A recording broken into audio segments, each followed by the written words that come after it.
আজকে ছিল হচ্ছে সততার দিদির বিয়ে। তো সেখানে গিয়ে আমরা কি কি খেলাম চলো সেটাই আজ তোমাদের সাথে শেয়ার করি। ফার্স্টেই ছিল হচ্ছে সাদা ভাত, মাছের মাথা দিয়ে বাঁধাকপি, তারপরেই চলে এসেছে ডাল, আর ছিল হচ্ছে মাছ। তো প্রত্যেকটা খাবার ভীষণ ভালো ছিল। আর মাছের মাথা দিয়ে বাঁধাকপি তো আমার খুবই প্রিয়, এই জন্য আমি দুবার করে নিয়ে নিয়েছি। আর তারপরে খেয়েছি হচ্ছে বিকালবেলা স্টলে গিয়ে ফুচকা। আর এখানে নিয়েছিলাম হচ্ছে জিলিপি উইথ রাবড়ি। এখানে পকোড়াও ছিল, আমরা আর পকোড়াটা ট্রাই করিনি।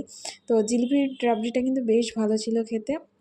তারপরে আমরা এটা খেয়ে তারপরে আমরা মেন কোর্সের দিকে গেলাম। মানে এখানে দেখো মেনু কার্ডটা দেখে দিয়ে দিয়েছি, তো তোমরা পজ করে চাইলে দেখে নিতে পারো।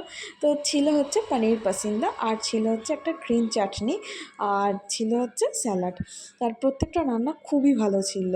আর তারপরে এসেছে হচ্ছে নান, আর সাথে হচ্ছে চানা মশলা। তারপরে হচ্ছে ভাত, আর ছিল হচ্ছে দই কাতলা।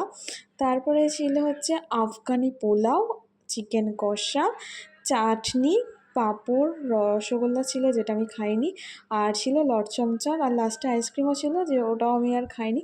তো এই ছিল আজকের মতো ভিডিও। ভালো লাগলে প্লিজ লাইক করে দিও, শেয়ার করে দিও, আর সাবস্ক্রাইব করে দিও। তো চলো টাটা, দেখা হবে আবার অন্য কোনো নতুন শর্টসে। তো আজকের মতো এই অবধি। তো টাটা, বাই।